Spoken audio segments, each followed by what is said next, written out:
As I read further, I started smiling to myself.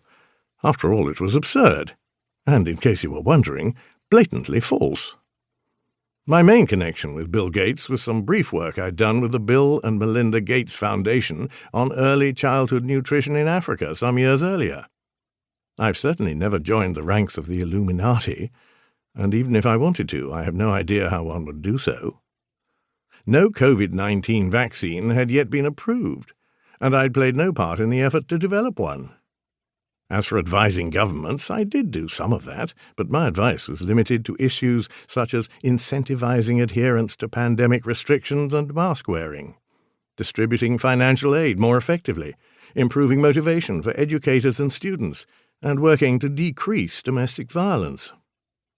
I saw myself as someone who works tirelessly to make things better, yet here were many people comparing me to Joseph Goebbels, Adolf Hitler's devoted underling and chief Nazi propagandist. Could this be anything but a bad joke? Or perhaps just a bizarre misunderstanding? Surely no one would take this seriously.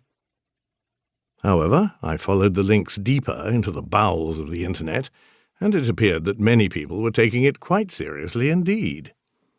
Posts about me garnered thousands of comments.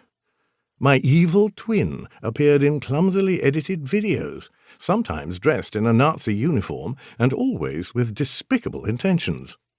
Online conference panels debated my character flaws and nefarious motives.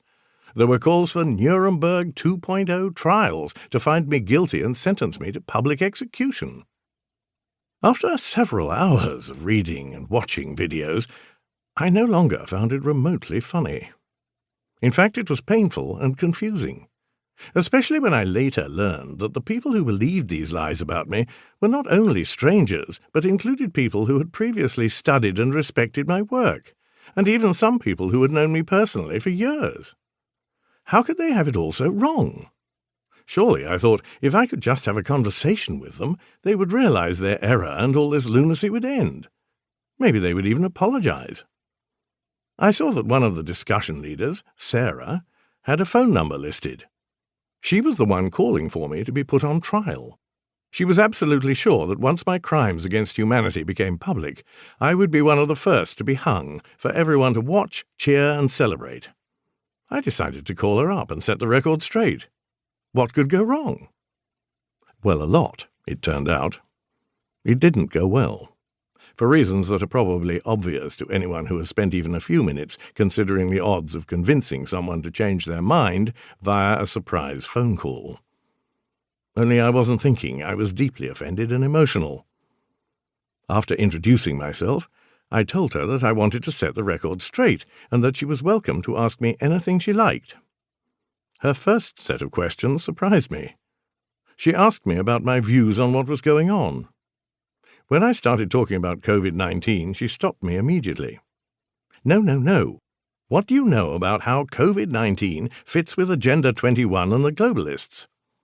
I don't even know what Agenda 21 is, I responded, and I'm not sure which globalists you have in mind. Don't play innocent with me, she responded. I know who you are and what you do. Then she switched tracks and demanded to know what projects I was working on with different governments.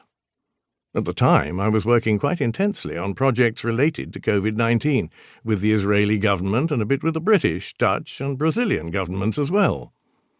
In the face of Sarah's demanding questions, I felt as if I were on trial and she was the prosecutor. I told her that I was mostly working to try to get the police to use rewards to incentivize good mask-wearing behavior and observance of social distancing instead of using fines. I was also working on how to effectively carry out distance learning in schools and trying to figure out what financial support the government should give to those who were forced to shutter their businesses. Sarah did not buy any of it. Not for a minute. What about tearing families apart by telling grandchildren not to see their grandparents? What about increasing loneliness and stress leading to more deaths?